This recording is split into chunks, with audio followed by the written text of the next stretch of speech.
Assalamualaikum warahmatullahi wabarakatuh. Halo, selamat datang di video pembelajaran pendidikan lingkungan hidup. Nah, kali ini kakak akan membahas tentang hutan. Terlebih dahulu, perkenalkan, nama kakak Siti Amelia, NIM 18470410003, kelas M71. Nah, untuk penjelasan materinya, silahkan simak penjelasan berikut ini. Nah, pertama-tama kita harus mengetahui apa itu hutan. Hutan yaitu sebuah kawasan yang ditumbuhi dengan lebat oleh pepohonan dan tumbuhan lainnya. Hutan yaitu wujud kehidupan yang tersebar di seluruh dunia. Kita mampu menemukan hutan patut di kawasan tropis maupun kawasan beriklim dingin, di dataran rendah maupun di pegunungan, di pulau kecil maupun di benua besar. Nah, selanjutnya jenis-jenis hutan di Indonesia. Nah, berdasarkan biogeografi, hutan terbagi menjadi 3, yaitu yang pertama kawasan paparan Sunda, yaitu di bagian barat, yang kedua kawasan paparan Sahul di bagian timur, dan Lam di bagian tengah. Hutan berdasarkan iklim. Dari letak garis lintangnya, Indonesia mencakup 3 kawasan iklim, yaitu yang pertama kawasan tipe iklim A, yaitu sangat basah yang puncak musim hujannya jatuh setelah Oktober dan Januari, kadang sampai Februari. Yang kedua, kawasan tipe iklim B, yaitu basah yang puncak musim hujannya jatuh setelah Mei dan Juli, serta Agustus atau September sebagai bulan terkering. Yang ketiga, kawasan tipe iklim C, yaitu agak kering yang semakin sedikit banyak curah hujannya, sedangkan bulan terkeringnya semakin panjang. Selanjutnya, hutan berdasarkan sifat tanahnya. Berdasarkan sifat tanah, jenis hutan di Indonesia mencakup hutan pantai, hutan mangrove, dan hutan rawa. Selanjutnya, hutan berdasarkan pemanfaatan lahan. Nah, yang pertama hutan tetap, yang kedua hutan konservasi, yang ketiga hutan lindung, yang keempat hutan produksi terbatas, yang kelima hutan produksi tetap, yang keenam hutan produksi yang mampu dikonversi, dan yang ketujuh areal penggunaan lain atau non-kawasan hutan. Selanjutnya, hutan berdasarkan terbentuknya. Nah, berdasarkan terbentuknya, hutan terdiri atas 3, yaitu yang pertama hutan yang berasal dari biji, yang kedua hutan yang berasal dari tunas, dan yang terakhir hutan yang berasal dari campuran sela biji dan tunas. Nah, hutan berdasarkan statusnya. Hutan berdasarkan statusnya terdiri dari 2, yaitu hutan negara dan hutan hak. Sedangkan hutan berdasarkan jenis tanamannya, yaitu berdasarkan susunan jenisnya, yaitu kita mengenal hutan sejenis dan hutan campuran. Selanjutnya, hutan berdasarkan fungsinya. Ada 4, yaitu yang pertama hutan produksi, yang kedua hutan lindung, yang ketiga hutan suaka alam, yang keempat hutan konversi.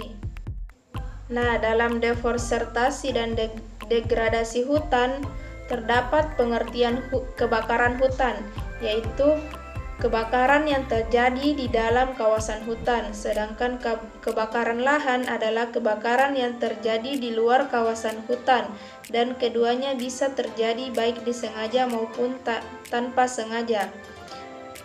Selanjutnya, bentuk kerusakan hutan. Terdapat 5, yaitu yang pertama penebangan hutan, yang kedua pembakaran hutan, yang ketiga alih fungsi hutan, yang keempat pembuangan sampah industri, dan yang kelima tanah tandus dan tanah kering. Nah, faktor penyebab kerusakan hutan. Beberapa bentuk terjadinya kerusakan hutan dipicu oleh berbagai kegiatan seperti illegal logging, kebakaran hutan, perambaan hutan, dan serangan hama dan penyakit jumlah populasi hama yang meledak. Nah, kerusakan hutan akibat alam atau natural disaster terdapat 3 bagian. Yang pertama, musim kemarau yang berlangsung lama. Yang kedua, letusan gunung berapi. Dan yang ketiga, tsunami. Dalam pencegahan terjadinya deforestasi dan degradasi hutan terdapat beberapa pencegahan, yaitu melakukan reboisasi, menerapkan sistem tebang pilih, menerapkan sistem tebang tanam, melakukan penebangan serta konservatif, memberikan sanksi bagi penebang yang melakukan penebangan sembarangan, tidak membuang sampah sembarangan di hutan, melindungi dan menjaga habitat yang ada di hutan, tidak mencoret-coret pohon yang ada di hutan, dan yang terakhir mengidentifikasi dan mencegah terjadinya kebakaran hutan. Selanjutnya adalah konsep hutan kota. Hutan kota adalah kawasan yang berada di dalam atau sekitar perkotaan yang ditutupi oleh pepohonan yang dibiarkan tumbuh secara alami menyerupai hutan dan tidak tertata seperti taman. Manfaat dari adanya kawasan hijau ini adalah untuk mengurangi degradasi lingkungan kota serta berfungsi memperbaiki lingkungan hidup dan estetika. Selanjutnya adalah manfaat hutan kota. Keberadaan hutan kota dianggap tidak menguntungkan dari segi ekonomi jangka pendek. Namun, hutan ini memberikan manfaat lain yang jauh lebih banyak, termasuk manfaat ekonomi bagi perkotaan, yaitu adanya daya tarik wisata dan edukasi dapat memberikan manfaat ekonomi. Roda ekonomi masyarakat sekitar akan berputar dengan adanya kunjungan ke kawasan hutan kota. Bentuk dan struktur hutan kota. Wujud atau bentuk hutan kota sangat beragam, mulai dari hutan di sekitaran jalan tol, pinggir rel kereta, sekitar danau atau bendungan, taman kota, serta hutan yang berada di wilayah pemukiman. Suatu kawasan dapat disebut sebagai hutan jika luasnya lebih dari 0,25 hektar. Perkotaan yang baik seharusnya memiliki kawasan hutan kota sekitar 10% dari total luas wilayahnya. Nah, adapun jenis hutan kota. Yang pertama, hutan kota pemukiman. Yang kedua, hutan kota industri. Yang ketiga, hutan kota wisata. Yang keempat, hutan kota konservasi. Dan yang kelima, hutan kota pusat kegiatan.